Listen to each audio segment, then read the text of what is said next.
ও মুসলমান, ওই নবীর কেমন সম্মান জানো? তাওরাত কিতাবের মধ্যে আমার আল্লাহর নামটা সংযুক্ত করে রেখে দিয়েছে। সাথে সাথে ওই তাওরাত কিতাবের মধ্যে আমার পয়গম্বর মুহাম্মদুর রাসূলুল্লাহর নামটা রেখে দিয়েছেন। জবুর কিতাবের মধ্যে আল্লাহর নাম যেরকম আছে, জবুর কিতাবের মধ্যে ওই নবী মুহাম্মদুর রাসূলুল্লাহর নামটাও রয়েছে। ইনজিল কিতাবে আল্লাহর নাম রয়েছে। ইনজিল কিতাবের মধ্যে আমার পয়গম্বর মুহাম্মদুর রাসূলুল্লাহর নামটা রয়েছে। শুধু তা নয়, যেই কোরআন কালামুল্লাহ আপনি পড়েন, আমি পড়ি, পৃথিবীর সমস্ত মুসলমানেরা পড়ে, বেদিন বেঈমানরা কোরআনের কাছে আইসা সমস্যার সমাধান পেয়ে যায়। ওই কোরআনের মধ্যে আমার আল্লাহর নাম আছে, ওই কোরআনের মধ্যে মুহাম্মদুর রাসূলুল্লাহর নামটাও আছে। দৈনিক 5 বার মুয়াজ্জিন আজান দেয়, আজানের মধ্যে আমার আল্লাহর নাম আছে, আজানের মধ্যে আমার নবীর নাম আছে। আজান শেষ হওয়ার পরে ইমাম সাহেব নামাজ শুরু করে, নামাজের মধ্যেও আল্লাহর নাম আছে, নামাজের মধ্যেও আমার নবীর নাম আছে। নামাজ শেষ করার পরে শেষ বৈঠকের মধ্যে বৈশা তাশাহুদ পড়া হয়, তাশাহুদের মধ্যেও আমার আল্লাহর নাম আছে, তাশাহুদের মধ্যেও আমার নবীর নাম আছে। শুধু তা নয়, আদম সফিউল্লাহ জান্নাত ভ্রমণ করলেন। প্রথম জান্নাতের মধ্যে যিনি ছিলেন ওই আদম আলাইহিস সালাতু ওয়াস সালাম বলেন, আমি জান্নাতটা ভ্রমণ করে দেখেছি। জান্নাতের মধ্যে এমন একটা গাছ আছে, যেই গাছের মধ্যে এত বেশি পরিমাণ শাখা প্রশাখা আছে, এত পরিমাণ ডালপালা আছে, এত পরিমাণ পাতা আছে। ওই জান্নাতের গাছটা যদি আরবের একটা গুড়া যদি দৌড়াইতে আরম্ভ করে, 500 বছর পর্যন্ত দৌড়াইলেও সেই ছায়া অতিক্রম করতে পারবে না।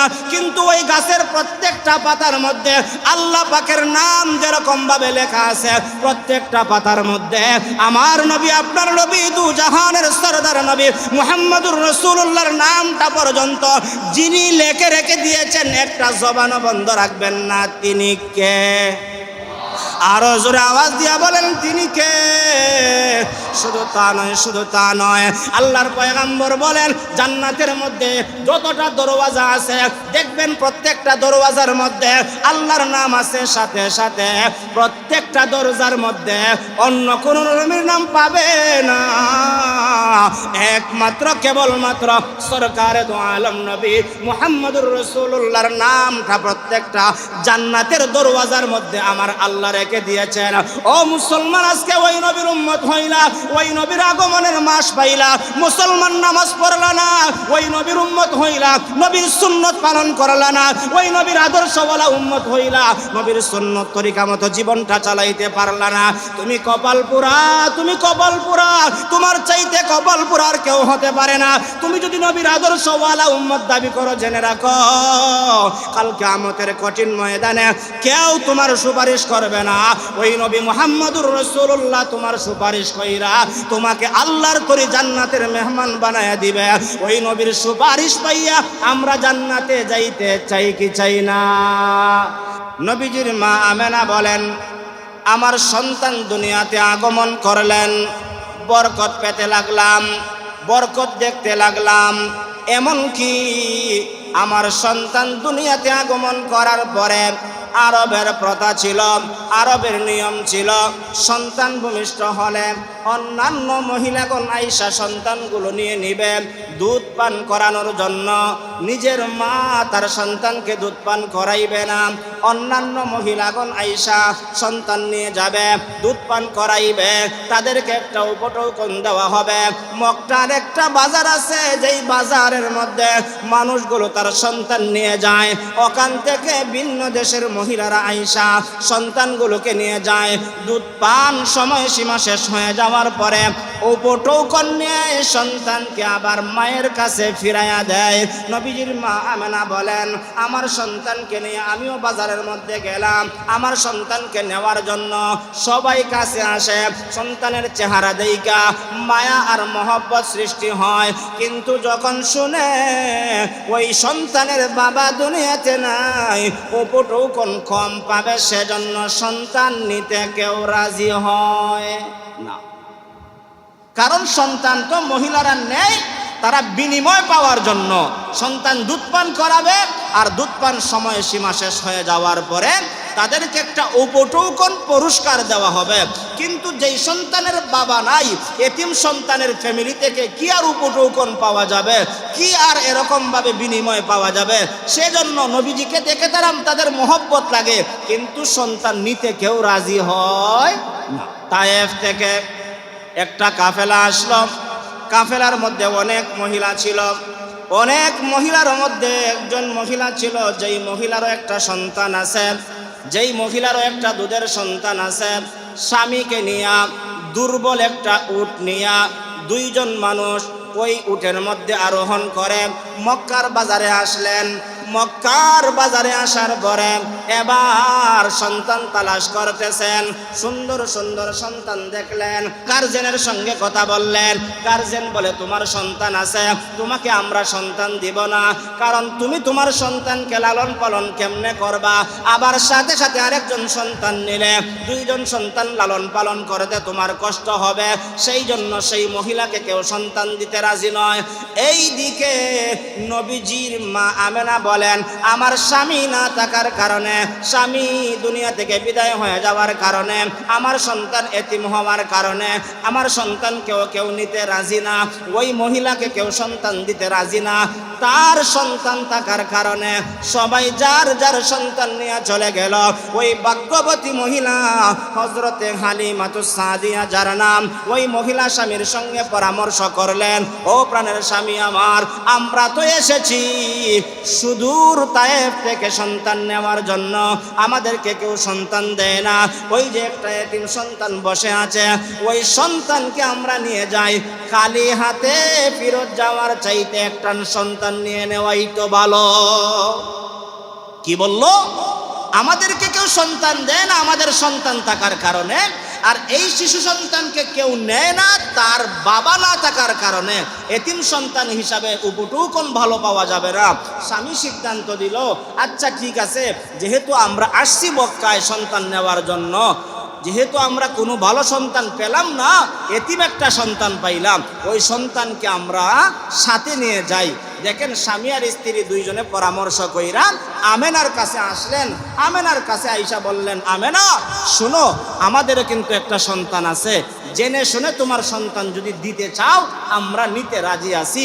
তবে একথা জেনে রাখো, আমার সন্তানকে যেরকম মহব্বত করব তোমার সন্তানকেও মহব্বত করব। আমার সন্তানকে যেই পরিমাণ দুধ পান করাইব, ওয়াদা দিলাম সেই পরিমাণ দুধ পান তোমার সন্তানকেও করাইব, তোমার সন্তানকে কোনো কষ্ট দিব না। এমন কিছু আমানতদার মানুষ আছে, বলে দেখেন আমার ঘরে মানুষ হতে পারে বেশি, কিন্তু আপনি আমার ঘরে থাকবেন, আপনাকে কষ্ট দিব না, আপনাকে যেই পরিমাণ খাবারের দরকার সেই পরিমাণ খাবার দিব, বেইনসাফি করব না। এমন বেইনসাফি করনেওয়ালা মানুষ আমাদের দেশে আছে না নাই? আছে তো। এক ঘরে 10 জনে খাবার খায়, আর একজন লোককে রাখছে খাবার খাবারের জন্য, নষ্ট খাবার যা আছে তা দেয়, আর নিজে বালা বালা খাবার খায়। আছে না নাই? হ্যাঁ। আমেনা ডাক দিয়া বললেন, দেখো আমি আমার সন্তানকে তোমার কাছে আমানত দিয়ে দিলাম, আমার সন্তানকে কোনোদিন কষ্ট দিবা না। এবার হযরতে হালিমাতুস সাদিয়া রাদিয়াল্লাহু তাআলা আনহা বললেন, স্বামীর অনুমতি নিয়ে আমরা রওনা হয়ে গেলাম। এখানের মধ্যে আরেকটা কথা বলতে হয়, হালিমা যেই উটের মধ্যে আরোহণ করে এসেছিলেন, উটটা ছিল একদম দুর্বল। কি ছিল? সবার সোয়ারি তো, সবার উট তো আর একরকম হয় না। আর ওই সময়ে তায়েফের মধ্যে দুর্ভিক্ষও ছিল, কিন্তু তায়েফের বাতাসটা ছিল, তায়েফের আবহাওয়াটা ছিল মক্কার চাইতে আরো বেশি ভালো, আরামদায়ক। আমেনা বললেন, আচ্ছা ঠিক আছে, সন্তান নিয়ে নাও। হালিমা ওই দুর্বল উটের মধ্যে স্বামী এবং হালিমা আর উনার সন্তান আর শিশু সন্তান নবী মুহাম্মাদুর রাসূলুল্লাহ 4 জন ব্যক্তি একটা উটের মধ্যে আরোহণ করে মক্কা থেকে রওনা হয়ে গেলেন তায়েফে যাবেন। আগে যারা একসঙ্গে কাফেলা এসেছিল তারা তো আগেই চলে গেছে। কেউ মনে করেন 10 কিলো 15 কিলো জায়গা চলে গেছে, অতিক্রম করে ফেলছে, আর হালিমা কেবলমাত্র রওনা হয়ে গেছে। মক্কা থেকে যখন হযরতে হালেমা তার ফ্যামিলি নিয়ে রওনা হয়ে গেলেন। হালেমা বলেন, সিরাতে ইবনে হিশাম প্রমাণ করেন, হযরতে হালেমা বলেন, আমার উটটা ছিল দুর্বল। ওই সন্তান উটের মধ্যে আরোহণ করার দ্বারা ওই সন্তানের বরকতে আমার উটটা হয়ে গেল সবল। এমন সবল হলো, যারা 10 কিলোমিটার আগে ছিল এই সন্তানের বরকতে 10 কিলোমিটার অতিক্রম করে ওই কাফেলাকে পিছনে ফেলে সবার আগে আমার উটটা তায়েফে পৌঁছে গেল। আসার সময় আমি কেবলমাত্র ছিলাম মা। মায়ের স্তনের মধ্যে তেমন দুধ ছিল না, অল্প দুধ ছিল। খাবার কম খাওয়ার কারণে, খাবারের সংকীর্ণতা থাকার কারণে আমরা যখন তায়েফের মধ্যে পৌঁছে গেলাম, আমার সন্তানকে দুধ পান করাইলাম। তৃপ্তি সহকারে দুধ পান করলো। শিশু সন্তান নবী মুহাম্মদ সাল্লাল্লাহু আলাইহি ওয়াসাল্লামকে আমি একটা দুধের স্তন দিলাম, দুধ পান করলো। আমি দেখলাম দুটা সন্তান পরিপূর্ণ দুধ পান করলো। আমি হালেমার স্তনের মধ্যে এখনো পরিপূর্ণ দুধ রয়েছে। যেই হালেমা বললেন আমার স্তনের মধ্যে খাবার কম থাকার কারণে স্তনে দুধ কম ছিল, কিন্তু শিশু নবীর বরকতে দুটো সন্তান দুধ পান করলেন, তারপরেও মায়ের স্তনের মধ্যে ভরপুর দুধ দান করে দিয়েছেন কে? আরো জোরে বলেন কে? এরকম ভাবে হযরতে হালেমা বলেন, আমি উটের মধ্যে আরোহণ করার সাথে সাথেই বরকত পাইতে আরম্ভ করলাম। দেখবেন বান্দার ধারণার বাহিরে কিছু পাইলে বান্দার অন্তরটা বেজার হয় না, খুশি হয়। জোরে বলেন।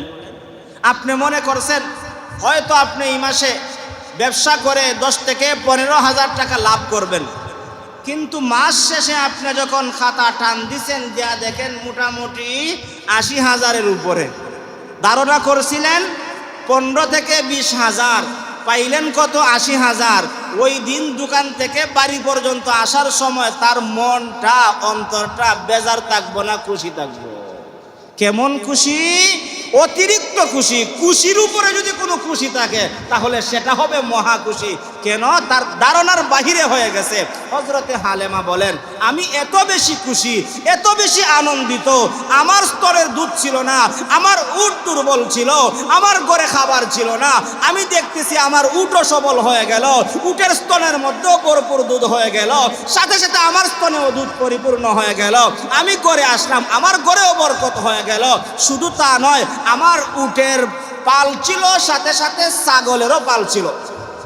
আমি দেখলাম আরব দেশের মধ্যে ছাগলগুলো জিহ্বা দিয়া পাথর এরকম ভাবে চুষে, এটার দ্বারাই আল্লাহ তাদের পেটের মধ্যে খাবার দেন।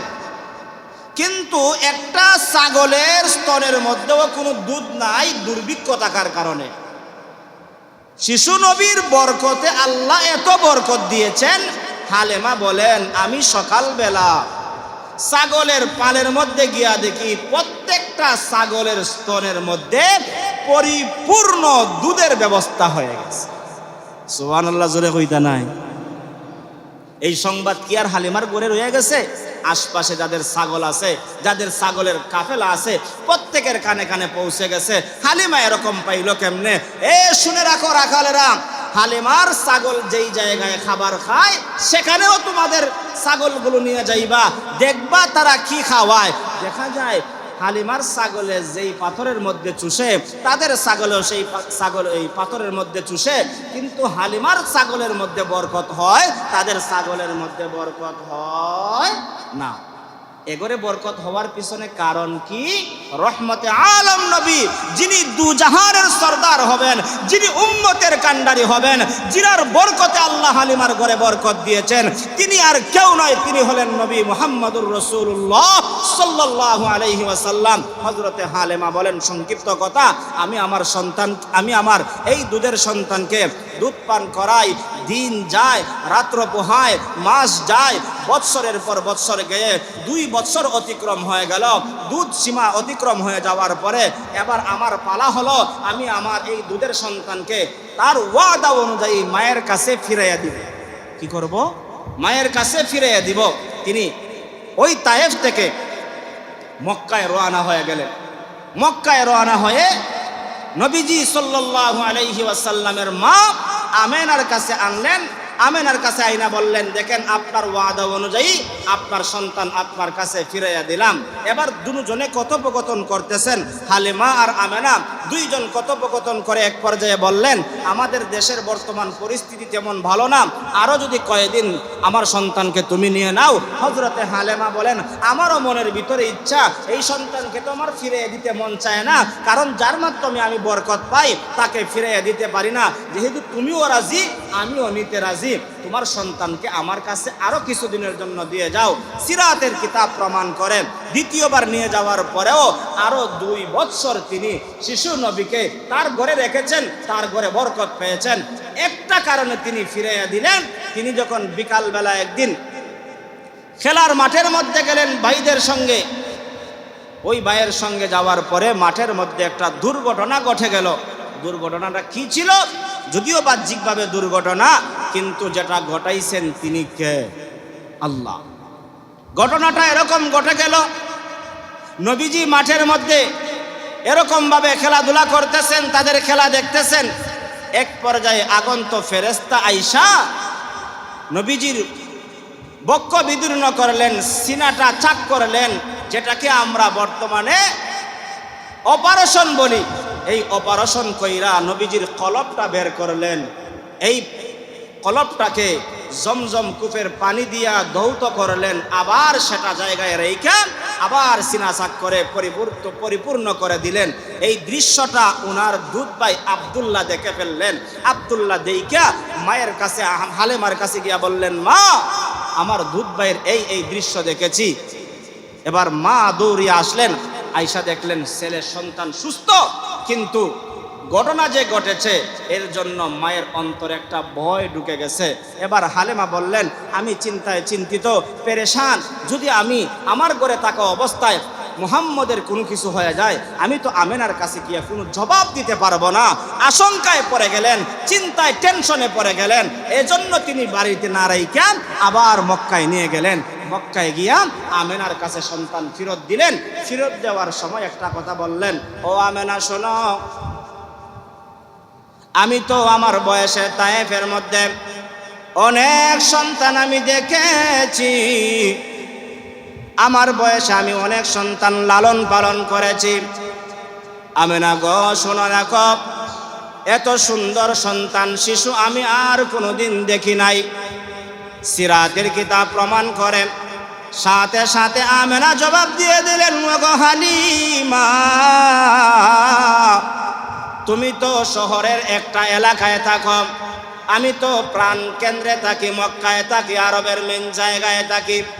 আমি আমার বয়সে যত সন্তান দেখেছি, আমার সন্তানের মতন সুন্দর চেহারাওয়ালা সন্তান পুরা আরবের মধ্যে আমি আমেনাই দেখি নাই। তাদের এই কথা শুনেন জিবরিল আমিন ফেরেশতাদের সরদার চলে আসলেন, আয়েশা বললেন, আমেনা, তুমি তো একটা দেশের বর্ণনা দিয়েছ। ও হালিমা, তুমি তো দেশের একটা প্রান্তের বর্ণনা দিয়েছ। আমি জিবরাইলকে আমার আল্লাহ এত পরিমাণ শক্তি দান করেছেন, মাশরিক থেকে মাগরিব, শিমাল থেকে জুনুব। আমাকে আল্লাহ যেই 600 ডানা দিয়েছেন, একটা ডানা দিয়া কেবলমাত্র পলক দিলে তামাম পৃথিবীটা ভ্রমণ করতে পারি। আমি জিবরিল আমিন তামাম পৃথিবীটা ভ্রমণ করে দেখেছি, এই শিশু মুহাম্মদের মতন কোন সুন্দর সন্তান আমার চোখের মধ্যে পৃথিবীতে পড়ে নাই। আল্লাহু আকবার। এই কথাটা শেষ করতে না করতেই সিরাতের কিতাব প্রমাণ করে জিবরিল আমিনের কাছে আয়েশা আমার আল্লাহ তাআলা সংবাদ পাঠিয়ে দিলেন, ওগো জিবরাইল, আমার পয়গাম্বর সম্পর্কে তুমি যা বর্ণনা দিয়েছ, তুমি তো তামাম পৃথিবীর বর্ণনা দিয়েছ। আমি আল্লাহ তাআলা ইন্নাকা আলা কুল্লি শাইইন কাদির, সব বিষয়ের উপর ক্ষমতাবান আমি আল্লাহ। আমি আল্লাহ ছেলে দেই, আমি আল্লাহ মেয়ে দেই, চেহারা দেনেওয়ালা আমি আল্লাহ, চেহারার আকৃতি দেওয়ার ক্ষমতা আমি আল্লাহর। কার কানটা কেমন সুন্দর হবে, কার চেহারাটা কেমন সুন্দর হবে, বানানেওয়ালা সবচাইতে বড় ইঞ্জিনিয়ার হলেন একমাত্র আমার আল্লাহ। আমি আল্লাহ বলে দিলাম পৃথিবীর মধ্যে যত মাখলুকাত বানাইছি সমস্ত মাখলুকাতের মধ্যে মানব জাতিকে সুন্দর আকৃতি দিয়ে বানাইলাম। আর মানব জাতির আকৃতির মধ্যে সমস্ত নবীদের আকৃতি আমি আল্লাহ সুন্দর দিলাম। সমস্ত নবীদের আকৃতির মধ্যে সৌন্দর্যের মধ্যে আমার পয়গম্বর মুহাম্মদুর রাসূলুল্লাহর যেই সুন্দর আকৃতি দিয়েছি, ওই আকৃতিওয়ালা সুন্দর চেহারাওয়ালা কোন আকৃতি দিয়া সুন্দর চেহারা দিয়া আমি আল্লাহ আর কাউকে বানাই নাই, একমাত্র বানাইছি আমার হাবিব মুহাম্মদুর রাসূলুল্লাহ সাল্লাল্লাহু আলাইহি ওয়াসাল্লামকে। একটা জবানও বন্ধ রাখবেন না, আওয়াজ দিয়া বলুন না আল্লাহু আকবার। ও মুসলমান, ওই নবীর কেমন সম্মান জানো? তাওরাত কিতাবের মধ্যে আমার আল্লাহ আল্লাহর নামটা সংযুক্ত করে রেখে দিয়েছে। সাথে সাথে ওই তাওরাত কিতাবের মধ্যে আমার পয়গম্বর মুহাম্মদুর রাসূলুল্লাহর নামটা রেখে দিয়েছেন। জবুর কিতাবের মধ্যে আল্লাহর নাম যেরকম আছে, জবুর কিতাবের মধ্যে ওই নবী মুহাম্মদুর রাসূলুল্লাহর নামটাও রয়েছে। ইনজিল কিতাবে আল্লাহর নাম রয়েছে, ইনজিল কিতাবের মধ্যে আমার পয়গম্বর মুহাম্মদুর রাসূলুল্লাহর নামটা রয়েছে। শুধু তা নয়, যেই কোরআন কালামুল্লাহ আপনি পড়েন, আমি পড়ি, পৃথিবীর সমস্ত মুসলমানেরা পড়ে, বেদিন বেঈমানরা কোরআনের কাছে আইসা সমস্যার সমাধান পেয়ে যায়। ওই কোরআনের মধ্যে আমার আল্লাহর নাম আছে, ওই কোরআনের মধ্যে মুহাম্মদুর রাসূলুল্লাহর নামটাও আছে। দৈনিক 5 বার মুয়াজ্জিন আজান দেয়, আজানের মধ্যে আমার আল্লাহর নাম আছে, আজানের মধ্যে আমার নবীর নাম আছে। আজান শেষ হওয়ার পরে ইমাম সাহেব নামাজ শুরু করে, নামাজের মধ্যেও আল্লাহর নাম আছে, নামাজের মধ্যেও আমার নবীর নাম আছে। নামাজ শেষ করার পরে শেষ বৈঠকের মধ্যে বৈশা তাশাহুদ পড়া হয়, তাশাহুদের মধ্যেও আমার আল্লাহর নাম আছে, তাশাহুদের মধ্যেও আমার নবীর নাম আছে। শুধু তা নয়, আদম সফিউল্লাহ জান্নাত ভ্রমণ করলেন। প্রথম জান্নাতের মধ্যে যিনি ছিলেন ওই আদম আলাইহিস সালাতু ওয়াস সালাম বলেন, আমি জান্নাতটা ভ্রমণ করে দেখেছি। জান্নাতের মধ্যে এমন একটা গাছ আছে, যেই গাছের মধ্যে এত বেশি পরিমাণ শাখা প্রশাখা আছে, এত পরিমাণ ডালপালা আছে, এত পরিমাণ পাতা আছে। ওই জান্নাতের গাছটা যদি আরবের একটা গুড়া যদি দৌড়াইতে আরম্ভ করে 500 বছর পর্যন্ত দৌড়াইলেও সেই ছায়া অতিক্রম করতে পারবে না। কিন্তু ওই গাছের প্রত্যেকটা পাতার মধ্যে আল্লাহ পাকের নাম যেরকম ভাবে লেখা আছে, প্রত্যেকটা পাতার মধ্যে আমার নবী, আপনার নবী, দু জাহানের সরদার নবী মুহাম্মদুর রাসূলুল্লাহর নামটা পর্যন্ত যিনি লেখে রেখে দিয়েছেন, একটা জবানও বন্ধ রাখবেন না। তিনি কে? আরো জোরে আওয়াজ দিয়া বলেন, তিনি কে? শুধু তা নয়, শুধু তা নয়, আল্লাহর পয়গম্বর বলেন, জান্নাতের মধ্যে যতটা দরওয়াজা আছে দেখবেন প্রত্যেকটা দরওয়াজার মধ্যে আল্লাহর নাম আছে। সাথে সাথে প্রত্যেকটা দরজার মধ্যে অন্য কোন নবীর নাম পাবে না, একমাত্র কেবলমাত্র সরকারে দু আলম নবী মুহাম্মদুর রাসূলুল্লাহর নামটা প্রত্যেকটা জান্নাতের দরওয়াজার মধ্যে আমার আল্লাহ রেখে দিয়েছেন। ও মুসলমান, আজকে ওই নবীর উম্মত হইলা, ওই নবীর আগমনের মাস পাইলা, মুসলমান নামাজ পড়লা না, ওই নবীর উম্মত হইলা, নবীর সুন্নত পালন করলা না, ওই নবীর আদর্শওয়ালা উম্মত হইলা, নবীর সুন্নত তরিকা মতো জীবনটা চালাইতে পারলা না, তুমি কপাল পুরা, তুমি কপাল পুরা, তোমার চাইতে কপাল পুরা আর কেউ হতে পারে না। তুমি যদি নবীর আদর্শওয়ালা উম্মত দাবি করো, জেনে রাখো কাল কিয়ামতের কঠিন ময়দানে কেউ তোমার সুপারিশ করবে না। ওই নবী মুহাম্মদুর রাসূলুল্লাহ তোমার সুপারিশ কইরা তোমাকে আল্লাহর তরি জান্নাতের মেহমান বানায়া দিবে। ওই নবীর সুপারিশ পাইয়া আমরা জান্নাতে যাইতে চাই কি চাই না? যদি জান্নাতে যাইতে চাই, ওই নবীর আদর্শওয়ালা উম্মত হওয়া লাগবে। ওই নবী যদি অসুস্থ হওয়ার পরেও 2 জন সাহাবীর কাঁধে ভর করিয়া মসজিদে আসেন, আমরা কেমন মুসল্লি হয়ে গেলাম? সামান্য অসুস্থতার উজর দেখায়া, বৃষ্টির উজর দেখায়া, সামান্য ব্যস্ততার উজর দেখায়া নামাজ ছেড়ে দাও রে মুসলমান, জেনে রাখো ওই কিয়ামতের ময়দানে নবীর শাফাত পাইবা না। আর যে নবীর শাফাত পাবে না, সে কোনোদিন আল্লাহর তরি জান্নাতের মধ্যেও যেতে যেতে পারবে না। অতএব খাঁটি নবীর উম্মত আমরা হতে চাই কি চাই না? যদি চাই তাহলে ওই নবীর শিক্ষা থেকে, জীবন থেকে, জন্মকালীন আলোচনা থেকে আমাদের শিক্ষা হলো নবীকে মহব্বত করলে, নবীকে ভালোবাসলে বরকত দিবেন একমাত্র কে? আরো জোরে বলেন কে? আল্লাহ বরকত দিবেন। হালিমা যদি বরকত পেতে পারে, হযরতে আমেনা যদি বরকত পেতে পারে, পুরো আরব জাহান যদি বরকত পেতে পারে, আমরা যদি নবীর আশিক ওয়ালা উম্মত হতে পারি, আমাদেরকেও আল্লাহ রহমত বরকত থেকে বঞ্চিত করবেন না। কারণ শুধুমাত্র আমার নবী তো আরবের নবী নয়, আমার নবী তো শুধু আজমের নবী নয়, আমার নবী হলেন ওয়ামা আরসালনাকা ইল্লা রাহমাতাল লিল আলামিন। तमाम জাহানের জন্য আল্লাহ নবী বানায় পাঠাইছেন। যেরকম ভাবে আরব দেশের নবী, এরকম ভাবে ইলামের গাঁয়েরও তিনি নবী, तमाम জাহানের নবী। যারা নবীর আদর্শ ওয়ালা উম্মত হতে পারবা, তাদের জন্যই সুসংবাদ রেখে দিয়েছেন একমাত্র কে? অতএব নবীজির জন্মকালীন আগ থেকে বরকত পেয়েছেন। জন্মের পরে আমেনা বরকত পেয়েছেন, হালেমা বরকত পেয়েছেন। হযরতে হালেমা সন্তানকে ফিরাইয়া দিলেন। 4 বছর বয়স যখন অতিক্রম হয়ে গেল, এবার আমেনার কাছে সন্তান থাকেন। মার কাছে সন্তান থাকলে সন্তানের জন্য একটা মায়া আর মহব্বত হয় কি হয় না? আরো জোরে বলেন। দেখবেন সন্তান যদি দূরে থাকে, যাদের সন্তান দেখবেন মাদ্রাসায় পড়ে অথবা বিদেশে থাকে, ছোট হোক অথবা বড় হোক, 2 বছর পরে, 1 বছর পরে, 1 মাস পরে, 15 দিন পরে যখন মায়ের কাছে সন্তান আসে, দেখবেন মা তার সন্তানের জন্য কেমন মহব্বত আর কেমন ভালোবাসা। মা চায় সন্তানকে কি খাওয়াইলে সন্তান খুশি হবে, কিভাবে লালন পালন করলে সন্তান খুশি হবে। দেখবেন মাদ্রাসায় দৈনিক গোসল করার সময় সাবান লাগানোর পরেও সন্তান বাড়িতে গেলে পরে মা নিজ হাত দিয়ে, আমি দেখেছি মা নিজ হাত দিয়ে সাবান হাতে লয়, জালি হাতে লয়, সন্তানের পিঠের মধ্যে ঘষা দেয় আর বলে, রে সন্তান, মাদ্রাসায় ছিলে এরকম যত্ন হয় নাই, 2টা দিন বাড়িতে আসো তো তোমাকে একটু যত্ন করি, তোমাকে একটু মহব্বত করি। দেখবেন সন্তান 2 মাসের বিদেশ থেকে আসলে মা চায় তার সন্তানকে কি খাওয়াইবে।